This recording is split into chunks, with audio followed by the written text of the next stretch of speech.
Урматтуу мекендештер, кымбаттуу кыргызстандыктар, бүгүн тарыхый күн, бийликтин мыйзам чыгаруу утагы болгон Жогорку Кеңештин 7-чи чакырылышынын депутаттарын шайлоо өнөктүгү соңуна чыгып олтурат. Эл керегине ушул азамат, ушул партия жарайт деп талапкерлердин калың тизмесинен иргеп, келечектеги өнүгүүбүзгө жол чаап бере турган мыйзамдарды иштеп чыгып, кабыл алчу бийлик бутагынын курамын илгери үмүт менен шайладыңыздар. Бул жолку парламенттик шайлоо сиздер колдоп берген баш мыйзамыбыздын негизинде жаңы ыкма менен өткөнүнө жалпыбыз күбө болдук. Ага ылайык партия аркылуу келген талапкерлерге да, партиясыз эркин чыккан талапкерге да добуш берүүгө шарттар түзүлдү. Тагыраак айтканда, партиялык тизмедеги талапкерди тандап алууга да мүмкүнчүлүк берилди. Элибиздин буга чейин коюп келген талабы ушундай эле. Бул ирет саясий өнөктүгүбүздү калыс, адилет, ачык айкын, таза жана тынч өткөрүп алганыбыз чоң жетишкендик болду. Өзүңүздөр билгендей, өлкөбүздүн эгемендигинин 30 жылдык тарыхында болуп өткөн революциялардын баарына бийликтин шайлоо процессине кийлигишүүсү кайсы бир партияларды күчтөп сүрөөнгө алышы себеп болуп келген. Биз калыстыкты туу туткан калкыбыздын эркине каршы келген мурдагы жагымсыз окуялардан сабак алып, парламенттик шайлоону таза, мыйзам талаптарына ылайык өткөрүүнү башкы милдетибиз катары кабыл алганбыз. Биз демократиялык өлкө катары ушул милдетибизди так аткардык десем жаңылышпаймын. Бийлик тараптан баардык партияларга жана талапкерлерге бирдей, Конституцияда кандай белгиленсе, так ошондой теңдик шарттар түзүлдү. Бирөөнө дагы жан тартууга, административдик ресурс колдонууга жол берилген жок.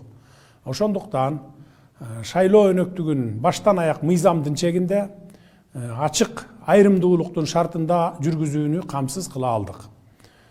Таза жана адилет шайлоо өткөрө аларыбызды далилдедик. Бийликтин жалгыз булагы эл деп баш мыйзамыбыздын баш барагында бадырайта жазылган. Элдин эрки менен шайлоонун өтөөсүнө чыктык. Кемеңгер элибиз өзүнүн мыкты уул кыздарын Жогорку Кеңештин кезектеги курамына шайлап алышты. Жалпыңыздар көрүп күбө болгондой, бул жолку шайлоого бийлик өкүлдөрү кыпындай да аралашкан жок. Аралашып баштагандарды дароо кызматтан алып жаттык. Шайлоо өнөктүгү башталганга чейин эле бийлик өкүлдөрү тигил же бул партиянын же кайсы бир талапкердин пайдасына иштесе, катуу чаралар көрүлөрүн байма-бай эскертип келген элек.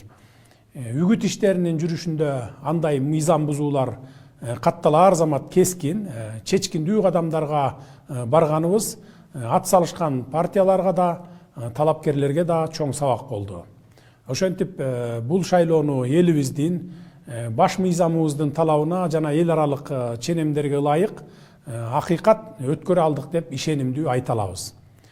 Добуш берүүнүн жүрүшүнө жана жыйынтыктарына эл аралык коомчулуктун, байкоочу миссиялардын өкүлдөрү калыс баа берет деп ишенем.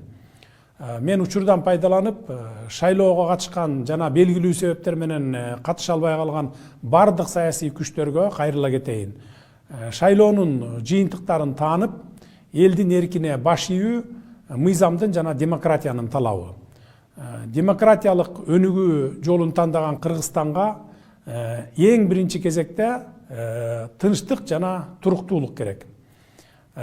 Туруктуулукту, тынчтыкты бузабыз деген ниети барларга бийлик тараптан эч кандай негиз бербейбиз. Таза жана адилеттүү иштейбиз деп баарыңарды ишендирип кете алам. Кимде ким негиз жок эле тынчтыкты, туруктуулукту бузам деген аракети болсо, андай жарандарга катуу чаралар көрүлөт. Урматтуу мекендештер, Борбордук шайлоо комиссиясы жакын арада тийиштүү мыйзамдардын чегинде расмий жыйынтыкты жарыялайт. Президент, министрлер кабинети, сиздер шайлап берген партиялар жана талапкерлер менен өлкөбүздүн келечеги, мамлекетибиздин кызыкчылыгы үчүн эри шаркак болуп биргелешип иштешүүгө даяр экенин баса белгилейм.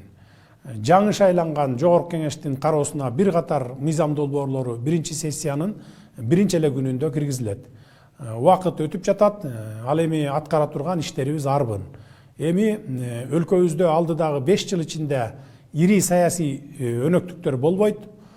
Биз бул мезгилде Кыргызстандын экономикасын көтөрүүгө, элибиздин жашоо турмушун жакшыртууга багытталган иш аракеттер менен гана алек болушубуз кажет. Элибиз бизден азыр чечкиндүү жана натыйжалуу чараларды талап кылууда. Бийликтин 3 бутагы чогуу чаран иш алып барып, Кыргызстаныбыздын өнүгүшүн камсыздашыбыз зарыл.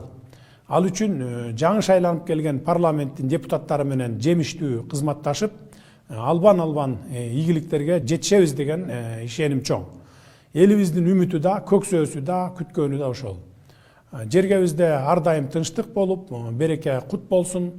Элибиздин ынтымагы, мекенибиздин бүтүндүгү бекем болсун.